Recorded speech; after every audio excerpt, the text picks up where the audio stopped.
This is the drawing that will win the biggest art contest on the internet. I hope. See, I've shoved all 23 years of drawing into this piece. I'm talking all the fundamentals, all the mistakes I've learned from, and doing the most difficult drawing techniques I can think of to make this piece the best I can possibly make at my current skill level. Roughly 4 8-hour days were spent drawing each and every detail. That's 32 hours on this piece. I hope you can appreciate this piece as much as I am in disbelief that I actually drew this. Let's get into it.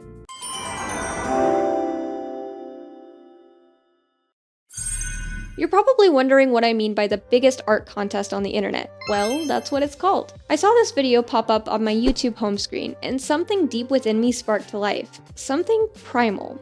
Something fierce. My art block started falling down brick by brick, and I unlocked my final form. Okay, that's a bit cringe, but you get the idea. But this was a chance to go all out, and boy did I not hold back. Before we start drawing up a storm, let's talk about the requirements. I took notes from the official contest video, and I linked them down below to watch after this one, but here's my summary. So the prompt is self-portrait and still life. You can incorporate the still life with the self-portrait, you can emphasize the contrast between them, but don't make it too complex. The focal point is the self-portrait, and you cannot reuse old artwork.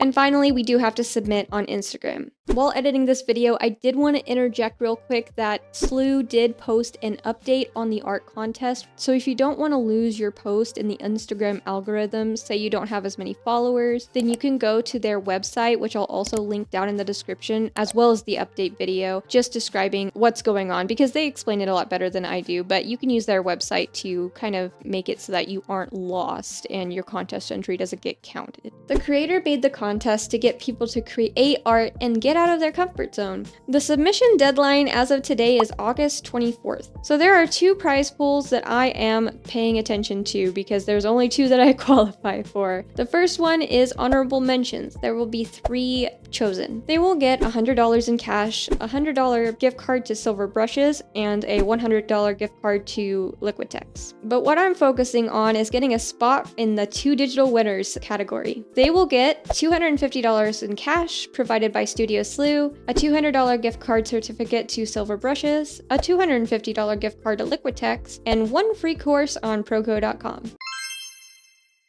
So the creator of SLEW, who created this contest initially, seems to be a traditional artist for the most part. The judge, Alpay Efe, seems to be a traditional artist as well. I see a lot of fine art in both their work, which is amazing and beautiful, and oh my gosh, it looks so hard. So I wanted to play off the traditional vibe, mixed with graphic textures, like halftones and cell shading. It's mostly what I do already, just more. I know there may be some true masters entering this art contest, so I wanted to try my absolute hardest to get on top. What was my strategy to set me apart? Well, it's all about the things that most artists struggle with. I'm talking a fisheye perspective or extreme perspectives, using the opposite of a limited color palette, as in I'm going to figure out how to use a ton of colors and still make it look good. Also, because rainbows are fun, so I can't resist a bit of color. Lighting from the bottom instead of from the top, or even multiple light sources. Organs and general anatomy, and finally, making this self-portrait look like me, but not look like me because I'm not about to dox myself. That's all I could think of at the time, but I think those all in one piece is plenty enough to push me to my limit when it comes to my current level in drawing. So I have the techniques down, but what would I be holding? It's got to have a still life, right? And what's the story I want to tell with this piece?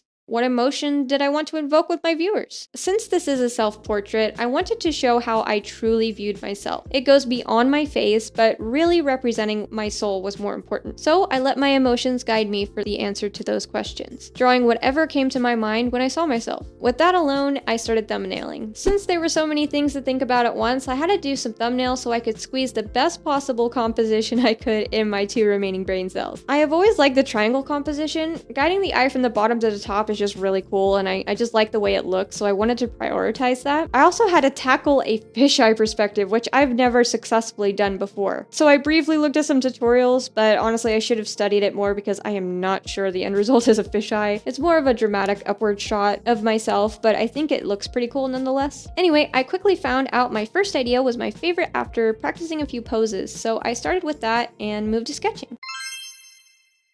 I ended up finishing sketching before I realized how off it was proportionally. I was doing it without a reference because I didn't want other artists' styles to accidentally interfere with my drawing process. Sometimes I subconsciously change my own art style to match theirs, and I wanted this to be fully me, not theirs. I was almost halfway through the line art before I gave up trying to fix it, and I just tried a new strategy. I should have done this from the beginning, to be fair, but I finally took a picture of myself, and it was a hilarious process. So I don't own the clothes that I wanted to have in my drawings, so I had to improvise. I wanted the poofy sweater sleeve, so I grabbed one of my poofy sweaters. I then tied it with a string right underneath my boobas so I could get a good reference of my stomach. I then grabbed some pajama pants, used a hair tie to cinch the waist like I wanted it, and posed. Very awkwardly over my phone so the perspective is right. I came downstairs forgetting to take the makeshift bodysuit I made for myself off, and my husband, who goes by Noggin online, started dying of laughter. Anyway, here's the photo. I blurred out my face.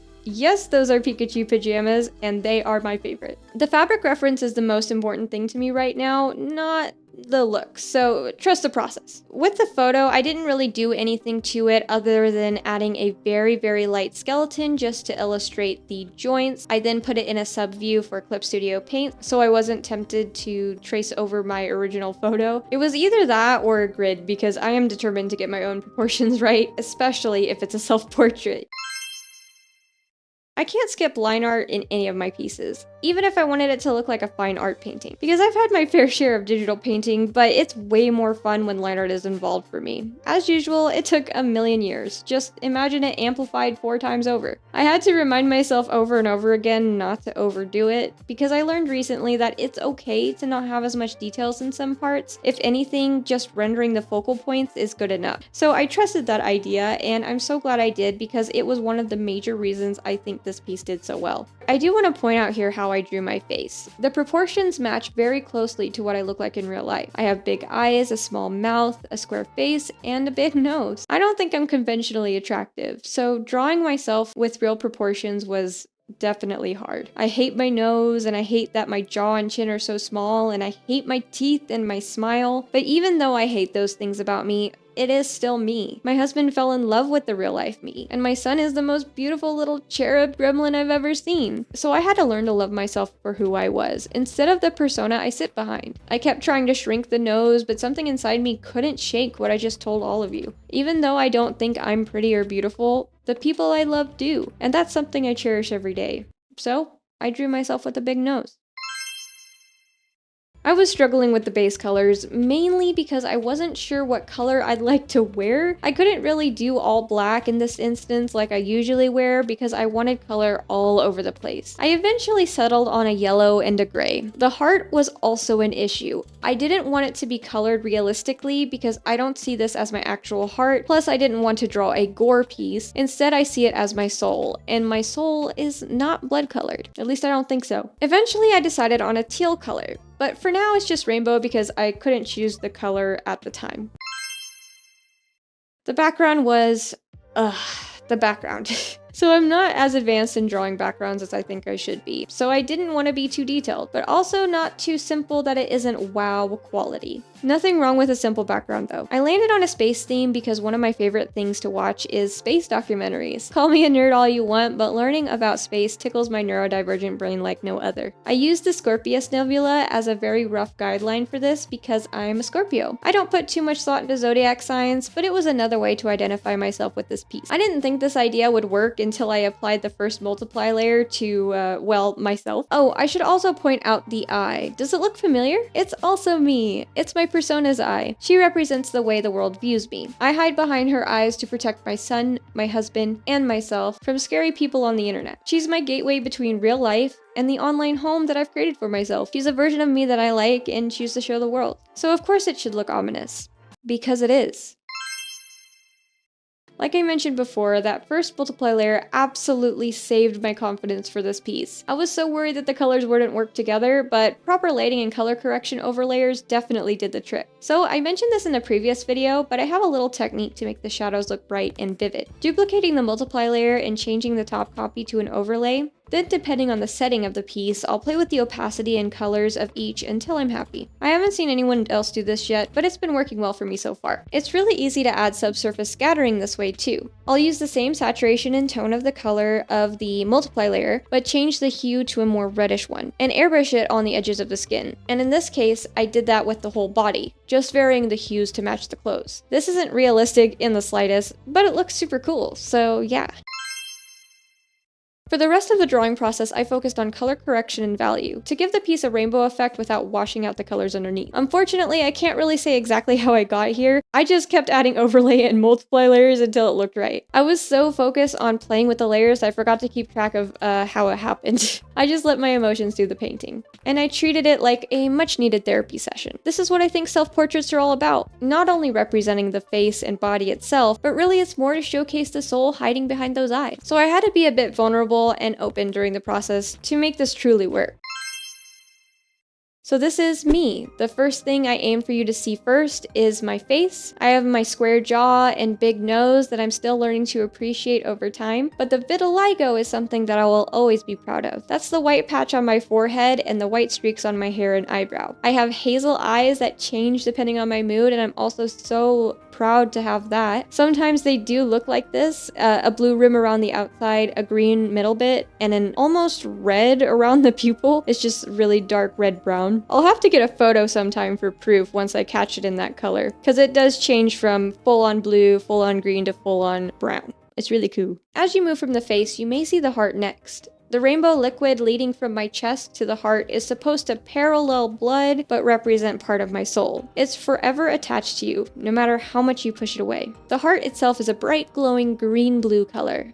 This is my soul, symbolically. My face is looking at it in disgust, and that represents my inner voice trained to shame and suppress it. After that, you may see the eye, my persona's eye, peering down ominously. This symbolizes how the world views me. But it's ominous for a reason. Having an online presence is a serious thing. You have the chance to influence and inspire so many people, and that requires a great deal of responsibility, because that could easily backfire if you take it for granted. It's not that I could get canceled at any time. No, that's not my point. It's the fact that I feel responsible for protecting and nurturing young and old artists alike to use their art in ways to help, even if it's just a drawing to get all the sadness and anger out that they may feel about the world instead of hurting others to cope. I had to accept that I was a role model for many people who choose to see me that way. I decided to participate in this contest because it simply felt right. I've had a sense of art block for a very long time, even if my content doesn't show it. I still work through my art blocks and cope until the inspiration hits me again. Well, this was my hit of inspiration. Once I found out the requirements were doable and relaxed enough to let my creativity shine, I couldn't say no. What could go wrong? It was a green flag saying, "Go get it, girl. Push yourself to be better." And regardless if I win or not, it's always the journey that's what matters. And boy, was this journey fun. But what would I do if I did win?